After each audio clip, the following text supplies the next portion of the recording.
Yeah, I had rheumatic fever when I was a kid. I finished up with a leaking aortic valve and a left enlarged ventricle.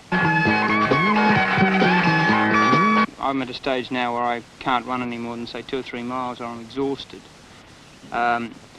It doesn't matter so much with pictures because your action sequences are usually over in 3 or 4 seconds, so it doesn't worry me that much.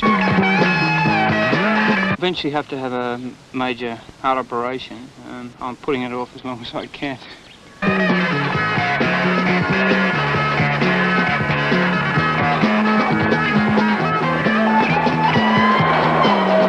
Bob is not the only one with cardiac problems. Ask his fiancée, Julie. My heart stops until it's over, but I'd never be able to stop him doing it.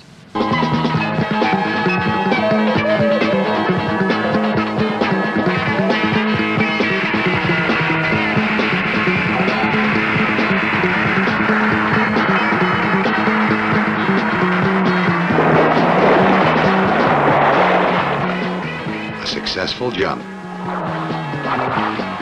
No bruised shins this time. But Bob was winded by the impact, and here's why.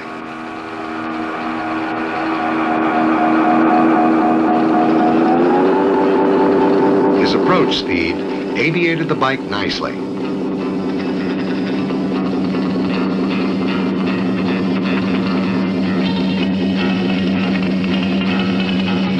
He left it in good time, but not time enough to tuck and land on his back, as he would in normal high fall. And struck at high speed, water feels very solid indeed.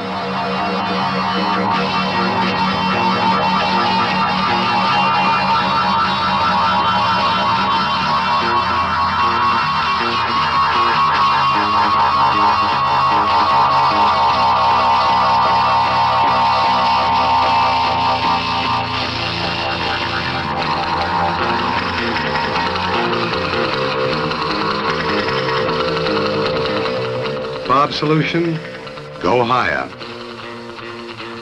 The next clip jump he does will be from here.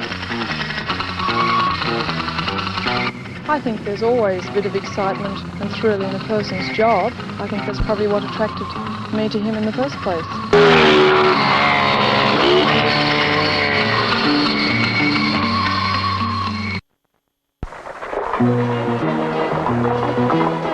There will always be westerns. Love stories, spy dramas, gangster pictures come and go, but westerns go on forever.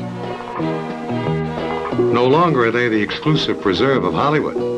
Studios all over the world are making them. Spaghetti westerns in Italy, paella westerns in Spain. There are even sukiyaki westerns, so great is the demand. In 70 years, the movie-going public has not grown tired of them. A significant part of the Western's appeal is the stunt work.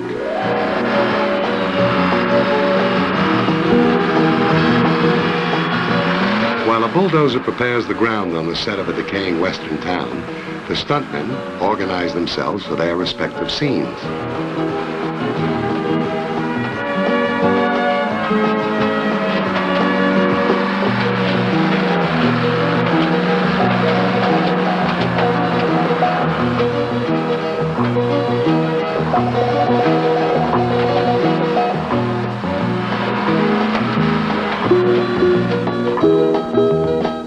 In the traditional Western, the emphasis of the action tends to be more flamboyant and stylized than realistic.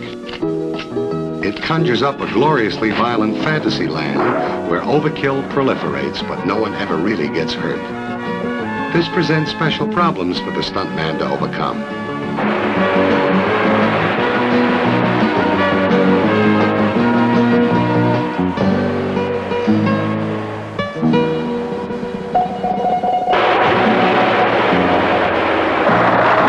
Let's take an original situation where the stage carrying the gold shipment is being hotly pursued by the local wild bunch and is heading for the safety of the nearest town.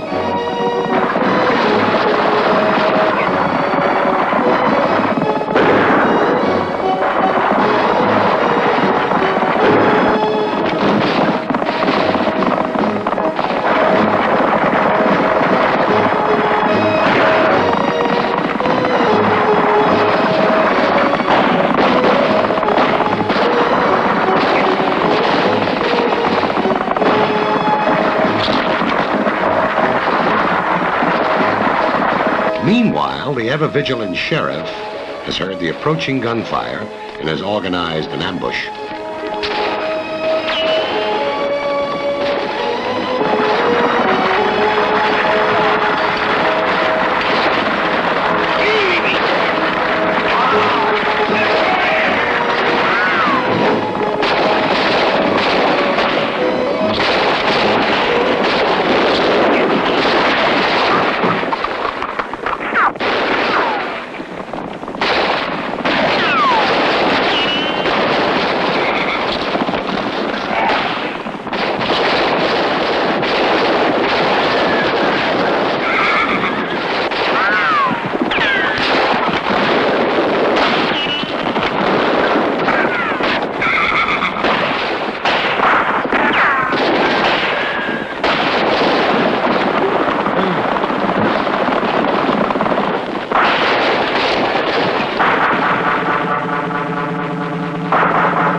A horse fall like that is as much an act of faith on the horse's part as it is on the rider's. It is essential that the animal and man know each other well and trust each other completely. Through rehearsal in deep sand, the horse can be taught that when he falls, he's not going to hurt himself. In the end, he actually comes to enjoy it.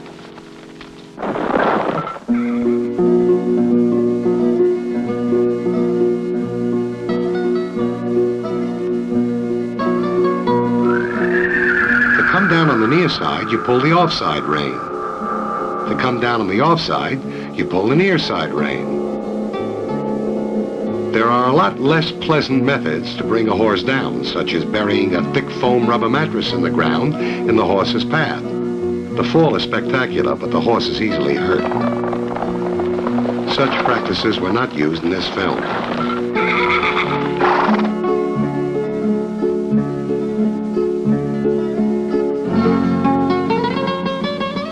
A straight fault in the saddle is accomplished with the aid of step stirrups.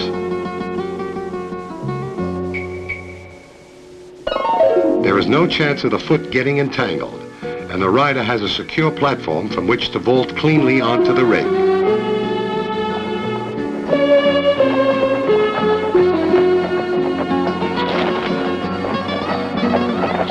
The same sense of timing was needed for the leap off the stagecoach, and the rig was hidden from camera view by a bush. For the double fall in the town, the rig had to be hidden below ground and covered over with sand, as the shot called for one body to be seen hitting the earth.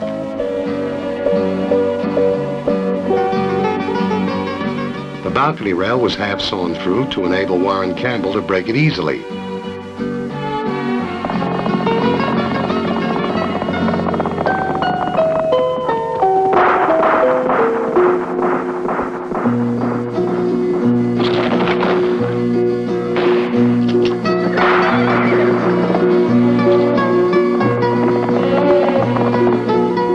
Warren's next task was a tough shot.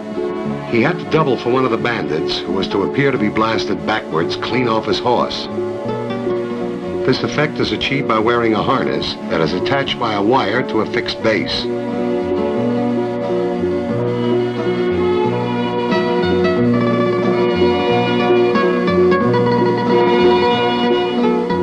The rider gallops forward till the wire runs out. The director was not quite satisfied and called for a retake. The safety man prepared the landing spot once again. I find that once everything's taken into account, I don't think there is a chance in us getting hurt or killed. But there is always the time that there could be that accident. On the retake, the wire from the harness broke. Warren fell badly and cracked 3 ribs. Before a stuntman starts working on a picture, he signs what is known as a blood release. He absolves the production company from all liability in case of death or injury. One of the disadvantages of the profession. The most dangerous of all horse stunts comes next, the stirrup drag. Such scenes are particularly hazardous because the instinctive reaction of a horse to something brushing its hind legs is to buck and lash out at it. So stunt horseman Graham Matrick had to get the horse used to dragging something close behind it. First a sack, then himself.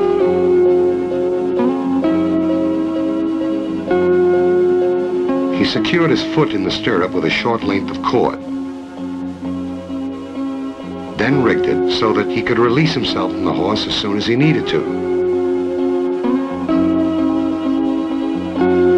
This horse weighs around 1,000 pounds. A kick from him will pack the combined punch of 4 heavyweight boxers.